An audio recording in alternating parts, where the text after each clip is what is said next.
time to chat with one of our country's standout strikers who's represented Ireland in the international arena and continues to fly the flag as Glasgow FC's star player. But in her new book, Scoring Goals in the Dark, Clare Shine is getting honest about overcoming addiction to rebuild her glittering career. Clare, good to have you on the show. How are you? I'm very good, thank you. Thanks for having me. Not at all. A glittering career indeed. But as a proud Cork woman, I have to ask, why didn't you go with the camogie? Was it a bit of a Sophie's choice between camogie and football? I think there was more opportunities in the footballing world that I wanted to explore. You know, you get to travel the world playing football, and I wanted to kind of make that jump over towards Glasgow City to see what they could offer. I've had a lot of struggles along the way as well. So, Yeah, let's talk about those struggles because, people might be surprised to hear because we know of you because of your success with club and country. But we would think that as a professional athlete, alcohol and drug addictions wouldn't come into it because you'd be trained to such a high level. So when did the whole issue begin for you? I've always kind of struggled with my mental health. I had a friend pass away and my uncle passed away a couple of years after that. And as I said, I always kind of struggled with my mental health. And when these things happened, it started to come to a surface. And when, I broke my leg then in 2014, and it was probably the first time I had to kind of have time on my own away from my team. And we had the European finals. It was the first time I was playing the Champions League, just a couple of months after that. And that's kind of when, I went through kind of a burnout stage and I turned to drink and turned to drugs to kind of, get rid of how I was feeling. It was almost like a kind of, what's the word I'm looking for? It was like I was just looking to find something else. And I took over like the social aspect of my life, and it kind of just spiraled out of control, if you want to say it like that. Yeah, I just kind of went from 0 to 100 really quick. And that's what led to you writing the book, Scoring Goals in the Dark. Yeah. Let's bring it back to 2017 if we can at the minute. So you're talking about, you're looking at this, you're trying to function as an athlete. You're trying to battle this alcoholism as well, which had just become the norm for you. When did that kind of come to its head? I think when I came home from Glasgow City, the ending of my first kind of spell at Glasgow City, they confronted me about my behaviours with alcohol. They had kind of put me up in a flat owned by them, and it started to become the party flat as such. And they confronted me about it, and I didn't want to kind of take that on myself. So I ran and came home. And I signed for Cork City, and, I enjoyed the freedom that I had, and it just kind of overpowered. I was out nearly every night of the week, and I was still playing for Cork City at the weekends, and then, I was turning up to training, turning up to games under the influence, and it started to become obvious to a lot of people, especially my close friends. And Amanda Budden, who had been my best friend, she was playing for Cork City as well at the time, and she made it... She spoke to the management staff and said, look, I think something needs to be done here with Clare. Her behaviours are kind of out of control. Tell us about there was the match against the Netherlands in 2017.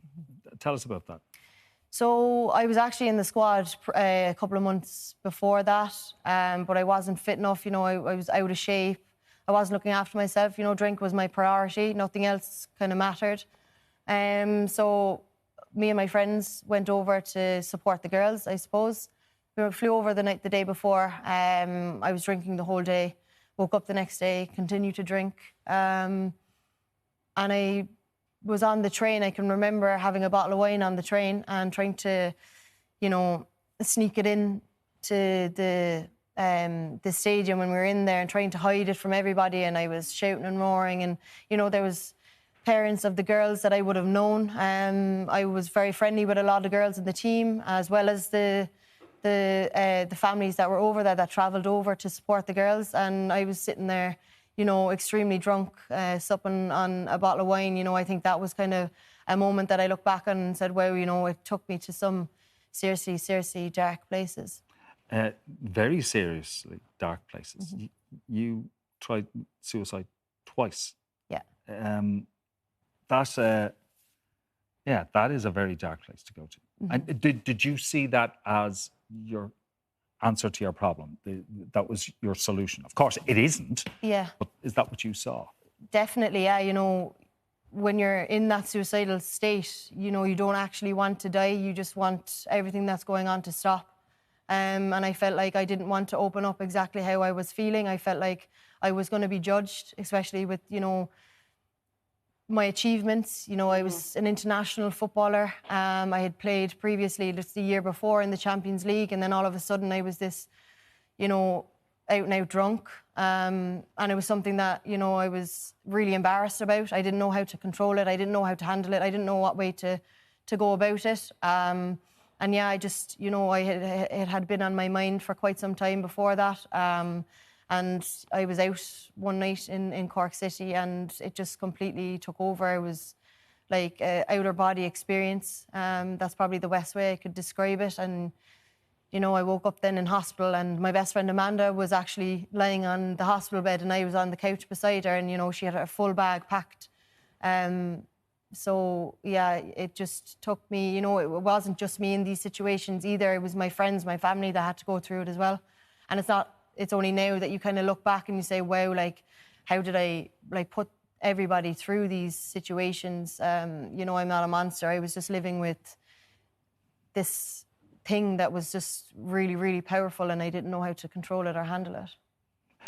Is that why you decided to write the book, to kind of share your story? And I suppose, I don't know, did you not see or hear that kind of support in your peer group or within the world of sport? Was that where you were like, okay, well, I have this voice and I have this experience, this is why I need to put pen to paper? Yeah, I felt like my experience could help a lot of people. I feel like there's a lot of people out there that have these struggles that, you know, have no one to turn to. I certainly didn't have anyone really to turn to. You know, I can remember being in hospital and being like, what can I look at? I've watched every TED Talk online. I've read so many articles, and I was like, who is still playing football that I can relate to? There's no one in the footballing world that has come out about their, you know, their drinking alcohol or their drugs and alcohol addiction while still playing. It's always when you're retired and things start to kind of overpower and overtake your life, you know, when you don't have that kind of gap to keep you going. And I felt like, you know, I've been writing and journaling for nearly 10 years. If I could just put it all together with the help of Gareth, you know, he's been brilliant throughout this process as well. So he was able to structure it and put the chapters and things together, and, you know, it worked really well. And I'm just really happy with how it came out. Would that have been important to you, to be able to look to somebody and get that advice? Yeah, definitely. You know, I had no idea if I could ever get my life back on track. You know, I remember being in hospital and thinking,